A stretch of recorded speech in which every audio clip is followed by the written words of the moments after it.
बहुत लंबे टाइम तक याद रख सकते हैं। ठीक है, याद रखना एक ऐसा काम है जो सबको लगता है कि सबसे डिफिकल्ट काम होता है, बट याद रखने की बहुत सारी ऐसी टिप्स हैं जो अगर आपको पता हो तो आप किसी भी चीज को बहुत लंबे समय तक याद कर सकते हैं। तो आज मैं आपको बताने वाला हूं ऐसी 5 टिप्स, टिप नंबर 1, 2, 3, 4 और 5। और जो फर्स्ट टिप है वो मैंने खुद ट्राई कर रखी है और एज अ टीचर इस टिप को हर कोई यूज करता है और हर कोई बताता है। तो टिप नंबर 5 सबसे इंपॉर्टेंट है। टिप नंबर 5 पे जाने से पहले हम बात करते हैं टिप नंबर 1 की। जो टिप नंबर 1 है वो हमारा है किसी भी चीज को याद करने से पहले उसको विजुअलाइज करना, मतलब उसको उसकी एक इमेज अपने माइंड के अंदर बना लेनी है। ठीक है, लेट्स सपोज मैं याद कर रहा हूं कि चांद पर पहले व्यक्ति ने जो कदम रखा था वो नील आर्मस्ट्रांग है, तो एक इमेज से बना लो कि चांद था, उसमें पहला व्यक्ति जो गया था वो कौन था, नील आर्मस्ट्रांग था। इस तरीके से उसको विजुअलाइज करने की, मतलब उसकी एक पिक्चर बनाने की कोशिश करो माइंड के अंदर। फिर हमारे साथ अक्सर ऐसी बड़ी बड़ी प्रॉब्लम्स आती है जो टिप नंबर 2 में सॉल्व होगी, वो है कि हमें बहुत बार एसेज में लॉन्ग पैराग्राफ याद करने पड़ते हैं, और पैराग्राफ याद करना सबसे ज्यादा डिफिकल्ट काम होता है क्योंकि वो बहुत ज्यादा लंबा होता है। तो इसमें आती है आपकी टिप नंबर 2। इसमें क्या है, आपको स्मॉल पीसेस कर लेने हैं। ठीक है, क्या कर लेना है, स्मॉल पीसेस कर लेना है। ठीक है, जैसे पैराग्राफ 10 लाइंस का है तो उस पैराग्राफ में से हर एक लाइन को एक पॉइंट बना लो। ठीक है, और फिर 10 पॉइंट बना के उनको याद करो,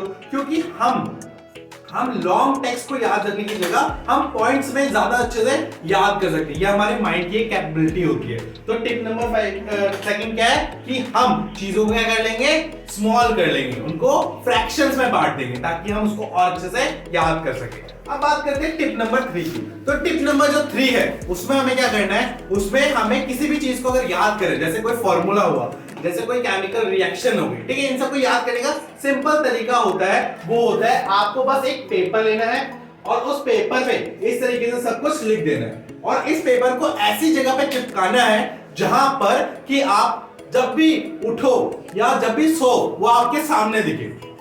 तो इससे क्या होगा, जब हम बार बार किसी चीज को देखते हैं तो वो हमें याद हो जाती है। इसके लिए एग्जांपल देता हूं, जैसे आप पहली बार स्कूल गए हो तो आपके मम्मी पापा आपको लेके गए होंगे, बट जैसे 1-2 महीने हुए तो आपको अपने मम्मी पापा की जरूरत नहीं पड़ती स्कूल जाने के लिए, और आप सोचते भी नहीं हो कि हमें घर जाना है, आप बस चलते रहते हो, घर पहुंच जाते हो। ये क्यों होता है, क्योंकि हम उस रास्ते पे डेली चलते हैं, हम उस रास्ते को डेली देखते हैं, है ना। उसी तरीके से इस टिप नंबर 3 में भी काम होता है, जब हम चीजों को डेली देखते हैं ना तो वो हमारे माइंड में, हमारे कॉन्शियस माइंड में आ जाती है, जिससे कि वो हेल्प मिलती है हमें इस चीजों को लंबे टाइम तक याद रखने में। जो 4 है उसमें क्या करना है, आपको किसी भी चीज को याद करने से पहले उसको लिखने की आदत डालनी पड़ेगी। क्योंकि देखिए हम क्या करते हैं, किसी चीज को 10 बार पढ़ लेते हैं, बट वो पढ़ने से ना हमारे माइंड में उतनी अच्छे से आ नहीं पाती। बट आप इसका क्या काम कर सकते हैं कि उस चीज को बार बार लिख लीजिए, क्या कर लीजिए, उसको बार बार लिख लीजिए। और लिखने का भी एक तरीका है, जो आप फर्स्ट राइटिंग करेंगे ना,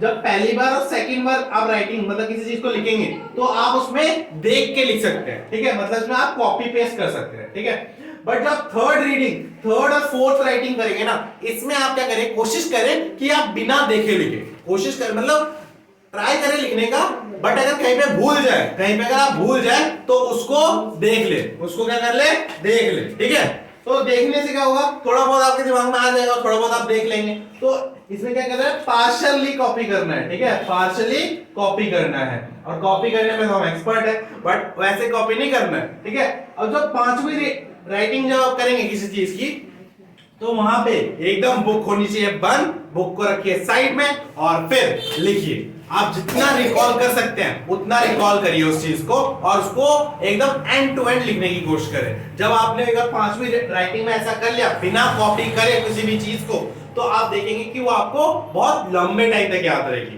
फिर आते हैं हमारे मोस्ट इंपॉर्टेंट टिप पे। ठीक है, मोस्ट इंपॉर्टेंट टिप पे आने से पहले मैं ये बता दूं कि जो भी मैंने अब तक 4 टिप्स बताई है, इन चारों टिप्स को आपको एकदम जैसा बोला गया वैसा ही फॉलो करना पड़ेगा।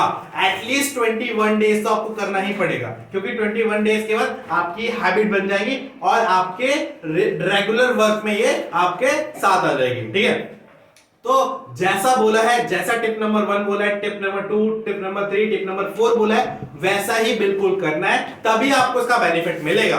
तब अगर आप ऐसा फॉलो नहीं करेंगे और सोचेंगे कि हमें तो सब कुछ आ जाएगा, तो वही बात हो जाएगी कि सोते सोते हम पढ़ भी लेंगे। ऐसा कभी हो सकता है? नहीं हो सकता। तो आपको जैसा बोला गया है वैसा ही करना है। अब आते हैं हमारे टिप नंबर 5 पे। जो टिप नंबर 5 है ना, ये सारे टीचर्स अपने स्टूडेंट्स को देते हैं, बट स्टूडेंट्स को अच्छे से अप्लाई नहीं कर पाते।